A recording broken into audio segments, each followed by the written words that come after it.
السلام علیکم، welcome to take اسلام۔ آج کی ہماری جو ویڈیو ہے وہ بڑی اہم ہے۔ یہ بنائی گئی ہے مطالعہ پاکستان جو جن 301 DA تھرڈ ایئر کی جو تمام ٹیکنالوجی میں اسلامک اسٹڈی ہے۔ آپ کو جیسے آلریڈی پتا ہے کہ جو اسلامیات کی بک ہے نا وہ DA کی تمام ٹیکنالوجی میں سیم ہے۔ تو یہ جس کا نام ہے جن 301 اسلامیات اور پاک اسٹڈی دونوں ہوتی ہے۔ اس میں جو دوسرا پارٹ پاک اسٹڈی کا ہوتا ہے یہ بچوں کے لیے یاد کرنا بہت مشکل ہوتا ہے کیونکہ اس میں ٹاپک بہت سارے ہوتے ہیں۔ پھر دوسرا یہ ہے کہ یہ کلمیہ ہے کہ ہمارے DA میں اسلامی اسٹڈی کی جو بک ہے اس کی ٹیکسٹ بک نہیں ہے۔ بچوں کے لیے ڈیفرنٹ رائٹرز کی بکیں، کوئی کسی سے یاد کرتا ہے، کوئی کسی سے یاد کرتا ہے، بچوں کے لیے یاد کرنا مشکل ہو جاتا ہے۔ پھر اوپر سے یہ ہو جاتا ہے کہ سم ٹائم ایسے ٹاپکس آ جاتے ہیں کہ جو پیپر بنانے والا ہوتا ہے، پیپر سیٹر ہوتا ہے، ویسے کویسچن آ جاتا ہے جو بچے کو نہیں آتے ہوتے کیونکہ سلیبس کو۔ تو میں نے جو آج کی ویڈیو بنائی ہے میں نے سلیبس کو دیکھتے ہوئے بنائی ہے، اور ساتھ میں نے پاس پیپرز کو دیکھ کے اور اتنی ایزی بنائی ہے۔ اور سب سے جو اہم بات ہے کہ میں نے جو نیو سلیبس میں جو 2 یا 3 ٹاپک نیو آئے تھے وہ بھی میں نے اس ویڈیو میں ایڈ کر دیے ہیں۔ یہ ان بچوں کے لیے بڑا فائدہ ہوگا جن کے پاس نیو سلیبس والی بک نہیں ہے، یا جن کو آئیڈیا نہیں ہے کہ ہمارے نیو سلیبس میں کون کون سی چیزیں شامل ہیں۔ تو یہ ویڈیو ان کے لیے بڑی فائدہ مند ہوگی، اس لیے پوری ویڈیو کا اینڈ تک لازمی دیکھیے گا۔ پہلے میں آپ کو بتا دوں کہ جن 301 میں جو پاک اسٹڈی کا پیپر ہے اس میں آپ کو مارکس کتنے آنے ہیں اور کس طرح سے آنا ہے۔ ٹوٹل 50 نمبر کی اسلامی اسٹڈی ہوتی ہے، اس میں سے 33 نمبر کی اسلامیات اور 70 نمبر کی مطالعہ پاکستان ہے۔ تو اس میں یہ ہوگا کہ 4 آپ کو MCQs آئیں گے، ایک نمبر کا ہوگا۔ پھر دوسرا جو ہوگا اس میں آپ کو 4 شارٹ کویسچن 6 آئیں گے، 4 کرنے ہوں گے، 2 نمبر کے یعنی کہ 8 نمبر کے شارٹ کویسچنز آئیں گے پاک اسٹڈی میں سے، اور تیسرا آپ کو 2 لانگ کویسچن آئیں گے جس میں سے ایک کرنا ہوگا 5 نمبر کا ہوگا۔ یہ ٹوٹل آپ کا اسلامک مطالعہ پاکستان کا سلیبس ہے۔ اب مطالعہ پاکستان کے موضوعات کی طرف آتے ہیں کہ اس میں کون کون سے موضوعات ہیں۔ یہاں پہ میں نے ان کی ڈیٹیل دے دی ہے۔ قیام پاکستان، باؤنڈری کمیشن، ریڈ کلف ایوارڈ، تقسیم پنجاب بنگال، مسئلہ مہاجرین۔ اب میں آپ کو تھوڑا سا یہاں پہ بتاتی جاؤں کہ ایک چیز آپ کو فائدہ ہو جو شاید آپ کو کبھی کسی نے نہ بتائی ہو۔ یہاں پہ میں نے ٹاپکس لکھے ہیں نا، قیام پاکستان تو ویسے ایزی ٹاپک ہے، اس میں کوئی ایسا لانگ کویسچن میں کچھ نہیں آتا۔ یہ جو نیچے ٹاپک ہے نا، باؤنڈری کمیشن، ریڈ کلف ایوارڈ اور تقسیم بنگال اور پنجاب، یہ چاروں ٹاپک جو ہیں ایک ٹاپک کے گرد گھومتے ہیں۔ آپ نے یہ چاروں ٹاپک ایک سٹوری کی طرح یاد کرنے ہیں، اور ان کو کیا آپ کو فائدہ ہوگا کہ آپ کا ایک لانگ کویسچن ایزیلی ریڈی ہو جائے گا۔ ان میں سے کوئی بھی ایک پوائنٹ آ جائے تو آپ اس کا ڈیٹیل لکھ سکتے ہیں۔ تیسرا اسی طرح مسئلہ مہاجرین، ریاستوں کا لحاق اور ریاست جموں کشمیر، سیم اسی طرح یہ تینوں پوائنٹ بھی سیم ایک جیسے ہی ہیں۔ ان کو اکٹھا ایک سٹوری کی طرح کر لیں گے تو یہ بھی آپ کا ایک سوال، 3 ٹاپک ایک سوال سے کور ہو جائیں گے۔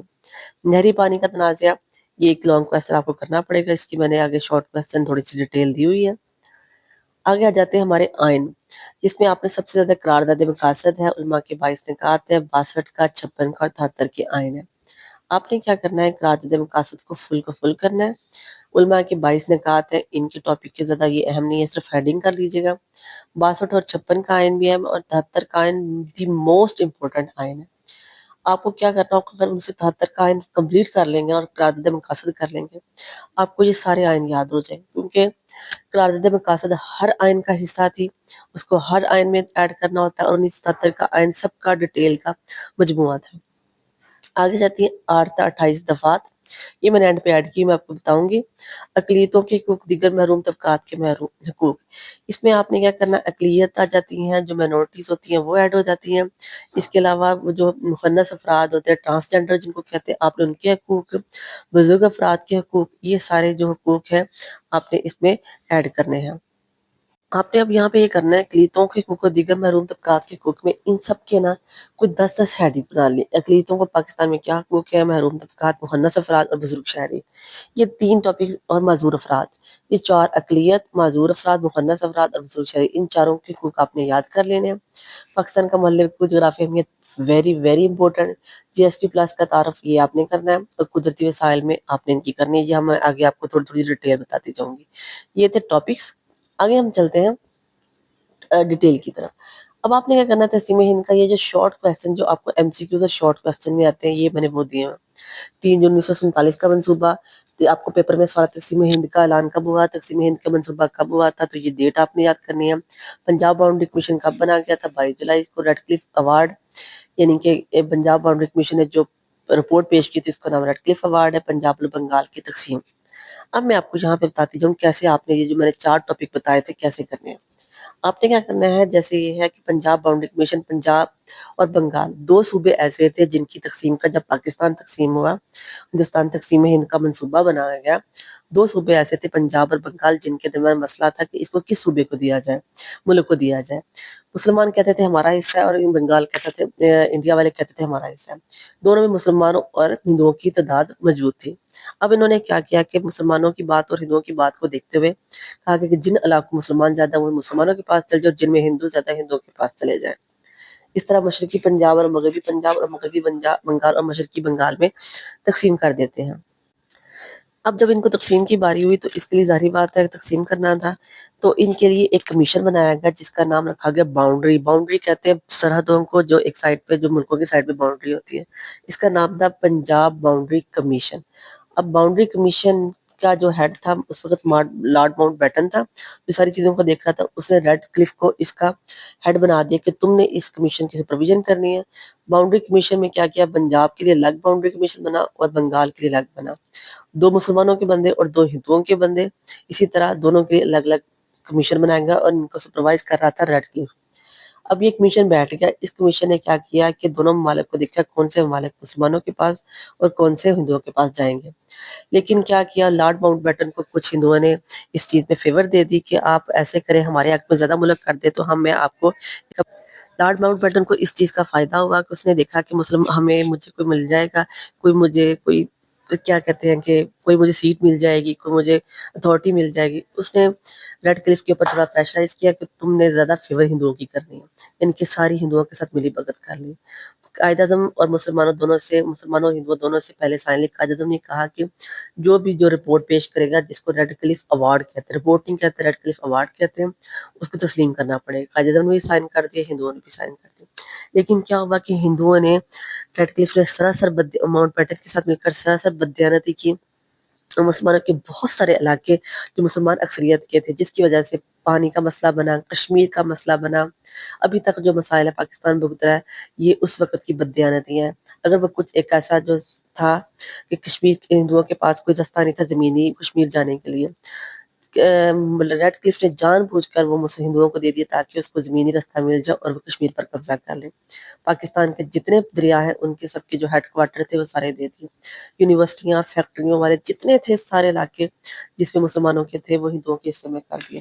یہ بددیانتی، جب یہ رپورٹ آئی تو قائد اعظم نے کہا کہ سراسر بددیانتی اور ناانصافی، لیکن ہم عہد کر چکے کمٹ کہ ہم یہ قبول کریں گے، تو اس لیے ہم اس کو قبول کرتے ہیں۔ یہ بتانے کا مقصد یہ ہے کہ یہ چاروں ٹاپک آپ کو میں یہ سٹوری کی طرح بتائے ہیں، آپ ان کو ڈیٹیل میں کر سکتے ہیں۔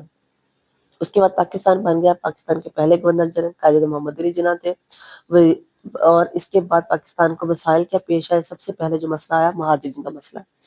ہندوؤں نے کیا کیا، وہی جب پنجاب اور بنگال کو تقسیم کیا تو بہت سارے جب مسلمان جو اس علاقے میں تو ان کو نکال دیا۔ تقریباً 40,80,000 افراد جو تھے بے گھر ہو کر پاکستان آئے، ان کو آباد کاری کرنی تھی۔ قائد اعظم نے کیا کہ وزارت مہاجرین کا قیام کیا اور کیمپ لگائے گئے، لوگوں نے والنٹری کیا اور ان لوگوں کو آباد کیا۔ یہ سب اس لیے کیا گیا تھا کہ پاکستان جب بنا تھا اس کو پیدا ہوتے ہی اتنی مشکلات کا سامنا کرے کہ وہ دوبارہ اٹھے، لیکن قائد اعظم نے ان سب چیزوں کو بڑے اچھے طریقے سے ڈیل کیا۔ آگے آ جاتا ہے اس وقت ریاستوں کی تعداد کتنی تھی۔ ٹوٹل اس وقت کچھ 600 کے قریب ریاستوں کی تعداد تھی۔ ان 600 ریاستوں میں سے کیا تھا، 531 کے قریب جو تھی مسلمانوں کے پاس چلی گئی تھی، 30 کے قریب، اور کچھ 60 کے راؤنڈ اباؤٹ جو تھی مسلمانوں کے پاس آ گئی تھی، 530 ہندوؤں کے پاس چلی گئی تھی۔ لیکن کچھ ریاستیں ایسی تھیں جن کے بارے میں جھگڑا ہوا، جیسے حیدرآباد دقت، جونا گڑھ، منواتر، منگرول اور کشمیر۔ ان میں کچھ کے اوپر تھے مسلمان راجے تھے اور عوام ہندو تھی، اور کچھ کے مسلمان عوام تھی اور ہندو راجے تھے۔ لیکن ان سب ریاستوں کے اوپر ہندوؤں نے کیا کیا، زبردستی فوج کشی کر کے قبضہ کر لیا اور مسلمانوں کے حصے میں کوئی بھی ریاست نہ آنے دی۔ آگے ہم چلیں تو نہری پانی کا مسئلہ بنا، وہی جو اس وقت کی ناانصافیاں تھیں، پاکستان کا مسئلہ بنتا چلا۔ اس کے لیے پاکستان کے درمیان سندھ طاس کا معاہدہ ہوا 19 سپٹمبر 1960 میں، جس میں کیا کیا گیا کہ فیصلہ کیا گیا کہ پاکستان کے حصے میں چناب، جہلم اور سندھ کے دریائے، اور بھارت کے حصے میں بیاس، ستلج اور راوی ہے۔ پاکستان میں اس سلسلے میں بہت ساری جنگیں ہوئی۔ اب یہ مسئلہ کشمیر کے بارے میں، یہ والا بہت اہم کویسچن ہے، لانگ میں بھی اور شارٹ میں بھی آتا ہے۔ آپ نے اس کا رقبہ، آبادی، کشمیر کی سرحد کیا ہے، حالات کیا تھے، سکھوں کی حکومت تھی، اس وقت کیا تھا، جب پاکستان بننے سے پہلے اس کو انگریزوں کی حکومت کے دور میں ایک ڈوگرا سنگھ راجا تھا، اس نے کیا کیا 75 لاکھ میں کشمیر کو خرید لیا۔ وہ راجا تھا، سکھ تھا، ہندو تھا، اس نے مسلمانوں کے اوپر بہت شدید ظلم کیا۔ وہاں کے مسلمان اس سے بہت تنگ تھے، انہوں نے کہا تھا جیسے ہی پاکستان بنے گا تو ہم مسلمانوں کے ساتھ ہوں گے۔ لیکن جب پاکستان بننے کی بات ہو رہی تھی تو کیا کیا اس ڈوگرا راجا کو پتا تھا کہ مسلمان مجھے تو حکومت ملنی نہیں تھی، اس نے جلدی جلدی ہندوؤں کے ساتھ گٹھ جوڑ کر کے جلدی کہا کہ میں اس ریاست کا سربراہ ہوں، اس لیے میں ہندوؤں کے نام کرتا ہوں۔ اس نے اس کے سائن کر دیے اور ساری کی ساری جو حکومت تھی کشمیر کو اس کو دے دیا۔ کشمیر نے ہندوؤں نے کیا کیا، جلدی جلدی اپنی فوج بھیج کر وہاں پہ قبضہ کر لیا۔ پاکستان آلریڈی بہت سارے مسائل کا شکار تھا، مہاجرین کے مسائل تھے۔ 1948 کی بات ہے جب یہ والا مسئلہ بھی بن گیا۔ قائد اعظم کو بھی مجبوراً کیا کریے، کشمیر کی عوام کے لیے وہاں پہ فوج کشی کرنی پڑی۔ 1948 کی جنگ اس وجہ سے ہوئی۔ قائد اعظم نے جلدی کر کے کچھ حصہ جو تھا مسلمانوں نے، جس کو آزاد جموں کشمیر کہتے ہیں، ہندوؤں سے آزاد کروا لیا۔ ابھی جنگ جاری تھی تو کشمیر ہندو کیا تھا اپنا مسئلہ، یہ جو اقوام متحدہ کی سلامتی کونسل میں، سلامتی کونسل نے کہا ابھی اس کو بند کر دیا جائے، جب جیسے حالات بہتر ہوں گے ہم ان کے درمیان انتخابات کروا کے عوام جس کے بارے میں فیصلہ کرے گی اس کے ہاتھ کر دیں گے۔ مسلمانوں نے کہا ٹھیک ہے ہم اس کو قبول کر لیتے ہیں، لیکن کیا ہوا، آج تک کبھی بھی یہ مسئلہ حل نہیں ہوا اور مسلمان ابھی تک اس چیز کو بھگت رہے ہیں۔ یہ تک کشمیر کا مسئلہ جس کو مسلمانوں اور ہندوؤں کی وجہ سے، ہندوؤں کی ہٹ درمی کی وجہ سے آج تک پاکستان میں اب تک 3 جنگیں ہو چکی ہیں، 1948 کی، 1965 کی اور 1971 کی۔ یہ 3 جنگیں بھارت کے ساتھ ہو چکی ہیں، اسی مسئلے کی وجہ سے تھی۔ یہ تھا مسئلہ کشمیر۔ یہاں تک کا میں امید کرتی ہوں آپ کو سمجھ لگی ہوگی۔ باقی جو ٹاپکس میں آپ کو نیکسٹ ویڈیو میں بتاؤں گی۔ اگر کسی چیز کی سمجھ نہ آئے تو آپ کمنٹ میں پوچھ سکتے ہیں۔ دعا میں یاد رکھیے گا۔ جزاک اللہ۔